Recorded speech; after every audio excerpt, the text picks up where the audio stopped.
segundo João. Glória a vós, Senhor. Naquele tempo, quando Pilatos apresentou Jesus coroado de espinhos e com um manto de púrpura, os príncipes e os guardas o viram, gritaram: Crucifica-o, crucifica-o. Falou-lhes Pilatos: Tomai-o vós e crucificai-o, pois eu não acho nele culpa alguma. Responderam-lhe os judeus: Nós temos uma lei, e segundo essa lei ele deve morrer, porque se declarou filho de Deus. Estas palavras impressionaram Pilatos. Entrou novamente no pretório e perguntou a Jesus: De onde és tu? Mas Jesus não lhe respondeu. Pilatos então lhe disse: Tu não me respondes? Não sabes que tenho poder para te soltar e para te crucificar? Respondeu Jesus: Não terias poder algum sobre mim, se de cima não te for dado. Por isso, quem me entregou a ti tem pecado maior. Ouvindo estas palavras, Pilatos trouxe Jesus para fora e sentou-se no tribunal, no lugar chamado Lajeado, em hebraico Gábata. Era a preparação para a Páscoa, cerca da hora sexta. Pilatos disse aos judeus: Eis o vosso rei. Mas eles clamavam: Fora com ele, crucifica-o. Pilatos perguntou-lhes: Hei de crucificar o vosso rei? Os sumos sacerdotes responderam: Não temos outro rei senão César. Entregou-o então a eles para que fosse crucificado. Levaram então consigo Jesus. Ele próprio carregava a sua cruz para fora da cidade, em direção ao lugar chamado Calvário, em hebraico Gólgota. Ali o crucificaram, e com ele outros dois, um de cada lado, e Jesus no meio. Pilatos redigiu também uma inscrição e a fixou por cima da cruz. Nela estava escrito: Jesus de Nazaré, Rei dos Judeus. Muitos dos judeus leram essa inscrição, porque Jesus foi crucificado perto da cidade, e a inscrição era redigida em hebraico, em latim e em grego. Junto à cruz de Jesus estavam de pé sua mãe, a irmã de sua mãe, Maria, mulher de Cleofas, e Maria Madalena. Quando Jesus viu sua mãe e perto dela o discípulo que amava, disse à sua mãe: Mulher, eis aí teu filho. Depois disse ao discípulo: Eis aí tua mãe. E dessa hora em diante, o discípulo a levou para a sua casa. Em seguida, sabendo Jesus que tudo estava consumado, para se cumprir plenamente a Escritura, disse: Tenho sede. Havendo Jesus tomado do vinagre, disse: Tudo está consumado. Inclinou a cabeça e rendeu o espírito. Os judeus temeram que os corpos ficassem na cruz durante o sábado, porque já era a preparação, e esse sábado era particularmente solene. Rogaram a Pilatos que se lhes quebrassem as pernas e fossem retirados. Vieram os soldados e quebraram as pernas do primeiro e do outro, que com ele foram crucificados. Chegando, porém, a Jesus, como o vissem já morto, não lhe quebraram as pernas, mas um dos soldados abriu-lhe o lado com uma lança, e imediatamente saiu sangue e água. O que foi testemunha desse fato o atesta, e o seu testemunho é digno de fé, e ele sabe que diz a verdade, a fim de que vós creiais. Palavra da salvação. Glória a vós, Senhor.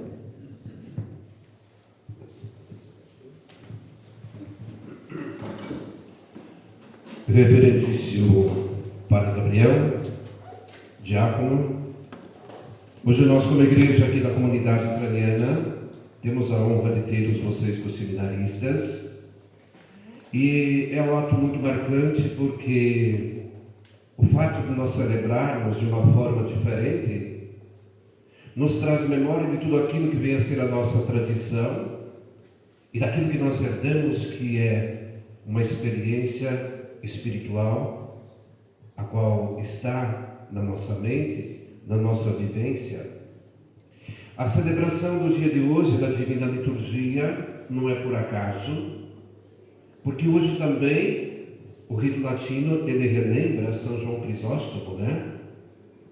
E quando nós olhamos a sua figura, nós vemos a divina celebração com a qual nós não somente lemos, mas cantamos. Nós percebemos o quanto ela é perfeita, o quanto ela nos aproxima de Deus. E nós olhamos a sua figura, a história diz que ele era considerado pelos inimigos como ladrão de almas.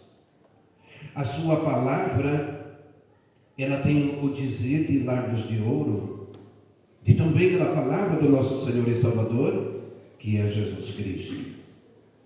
Vemos também o mês de setembro, e até então não tivemos a oportunidade, onde a igreja ela se volta com total dedicação à palavra de Deus, à Bíblia.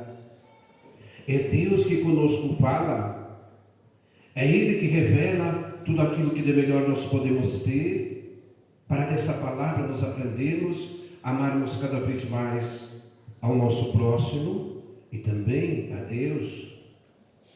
Sempre quando nutridos por essa palavra, nós nos aproximamos e dela aprendemos o quanto o nosso olhar, a nossa veneração pela palavra deve ser constante.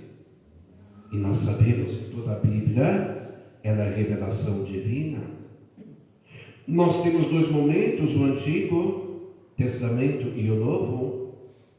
O Antigo ele vai desde a criação, o próprio Gênesis vai nos apresentando as maravilhas que Deus fez à humanidade. Nós temos os profetas que anunciavam aquele que virá, aquele que será a luz. E quando nós chegamos ao meio, quando se iniciam os evangelistas, nós vemos que essa luz ela já se faz presente em nosso meio.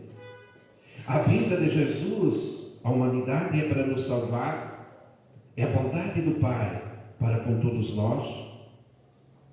Vemos também que essa bondade não foi entendida pelas pessoas da época, e nós vimos hoje que no dia da manhã nós celebramos a exaltação à Santa Cruz.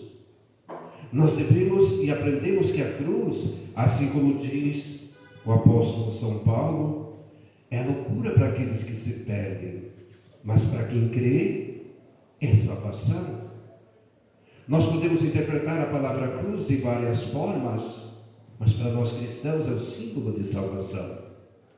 Nós vemos o relato que descreve em São João aquilo que é perseguição, aquilo que é a não aceitação do Filho do Homem, e nós vemos o preço pelo qual ele pagou pela humanidade. Nós vemos que a cruz, que é símbolo de salvação, ela representa aquilo que é a tortura para aqueles que não creem, é o término. Mas para quem é cristão, aquele que acredita na ressurreição, é o início da vida junto a Deus na eternidade. Por isso, nesse dia que nós somos grandemente abençoados por Deus, através das leituras, através do convite para que o gesto de prostrar-se, o cair, representando a nossa fraqueza, mas diante de nós aquele que sempre está vivo e forte, aquele que nos levanta, para que o nosso pecado seja perdoado e a nossa vida continue, assim como o próprio Senhor Jesus, Ele nos quer. Portanto, agradeçamos a Deus por essa oportunidade de aqui estarmos e celebrarmos juntos, acolhermos essa palavra, para que tenhamos nós aquilo que nós sempre almejamos na eternidade, no futuro, que é a salvação de nossas almas.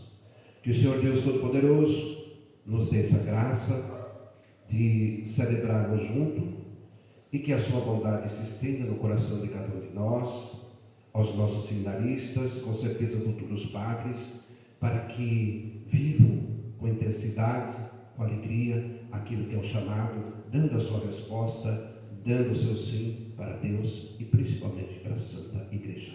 Louvado seja nosso Senhor Jesus Cristo, para sempre seja louvado. Промовмо всі з усієї душі, з усієї мисли нашої, промовмо. Господи, помилуй. Господи, Вседержителю Божичу наші, молимо, щоб вислухай нас і помилуй.